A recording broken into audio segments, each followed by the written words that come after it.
रायगड महाराष्ट्रासह देश विदेशातील ताज्या बातम्या पाहण्यासाठी मॅक्स इंडिया लाईव्ह चॅनलला सबस्क्राईब करा आणि बेल आयकॉन दाबायला विसरू नका।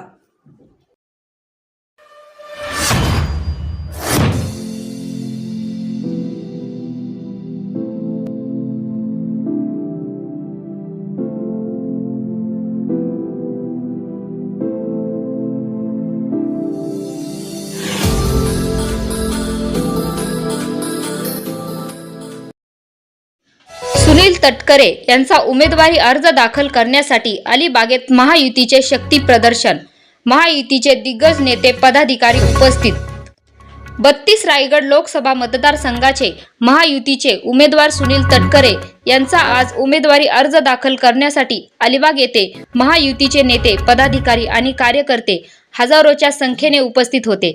यावेळी सुनील तटकरे यांनी यावेळी शक्ती प्रदर्शन करीत भव्य प्रचार सभा घेतली। या सभेत मोदींचे हात बळकट करण्यासाठी सुनील तटकरे यांना बहुमताने निवडून आणण्याचा निर्धार करण्यात आला। या सभेला रायगडचे पालकमंत्री उदय सामंत, मंत्री हसन मुश्रीफ, मंत्री रवींद्र चव्हाण, मंत्री आदिती तटकरे, आमदार भरत गोगावले, आमदार महेंद्र दळवी, आमदार प्रशांत ठाकूर, आमदार महेंद्र थोरवे, आमदार योगेश कदम, माजी आमदार धैर्यशील पाटील आदीसह शिवसेना, राष्ट्रवादी, भाजप, रिपाईचे पदाधिकारी आणि कार्यकर्ते उपस्थित होते। Dhammasheel Sawant, news bureau, Raigad.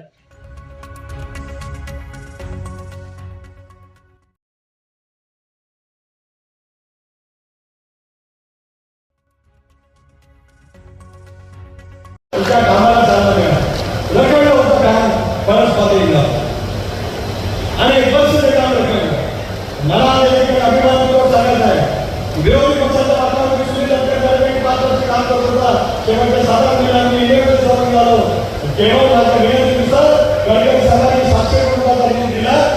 आमदारांनी काय काम करायचं हे जर समजून घ्या।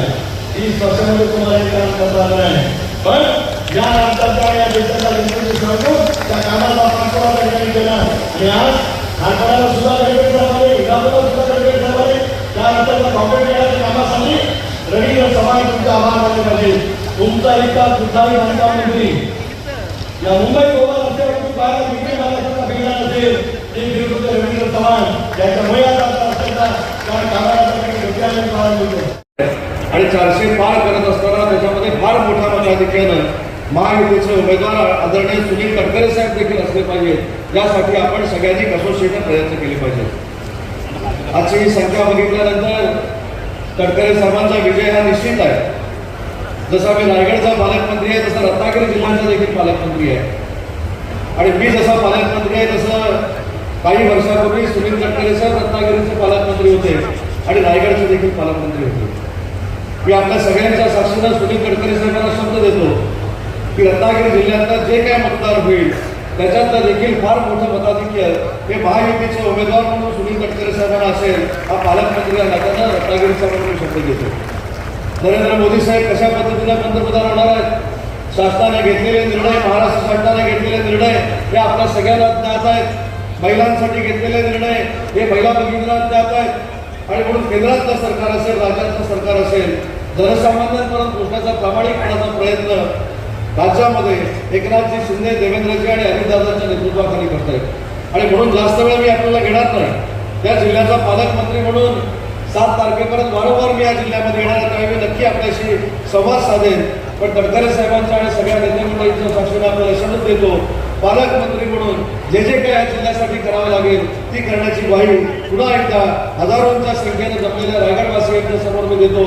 छत्रपती शिवाजी महाराजांच्या पदस्पर्शाने पावन झालेली ही भूमी आहे, डॉक्टर बाबासाहेब आंबेडकरांच्या पदस्पर्शाने पावन झालेला हा रायगड जिल्हा आहे आणि म्हणून रामराज्य जर आणायचं असेल आणि सुराज्य जर आणायचं असेल तर पुन्हा एकदा नरेंद्र मोदी साहेब देशाचे पंतप्रधान होणं ही काळाची गरज आहे आणि त्यांचे हात बळकट करण्यासाठी सुनील तटकरे साहेबांना घड्याळासमोरचं बटन दाबून आपण फार मोठ्या मताधिक्यानं विजयी करावं एवढीच विनंती करतो आणि थांबतो। जय हिंद। आज व्यासपीठावर यज्ञाचं दर्शन झाल्यानंतर मला वाटते छत्रपती शिवाजी महाराजांचे मावळे अतिशय चपलकपणाने सगळे शोभतात। तर यावेळेला अनेक मतभेदांची भाषणं मी त्यांची ऐकली होती। आज सुनील तटकरे साहेबांना निवडून आणण्यासाठी घेतलेली शपथ मी ऐकली। छत्रपती शिवाजी महाराजांनी जसं निवडणुकीमध्ये व्यूहरचना करत होते, क्षणाला कधी 2 पावलं मागे यायचे, निवडणूक जिंकायची आणि म्हणून आज शत्रूवर हल्ला करताना हे सगळे आमदार एकत्र येऊन शत्रूवर हल्ला करताना दिसत आहेत. मला मनापासून या सगळ्या आमदारांचं मनपूर्वक मी आभार मानतो.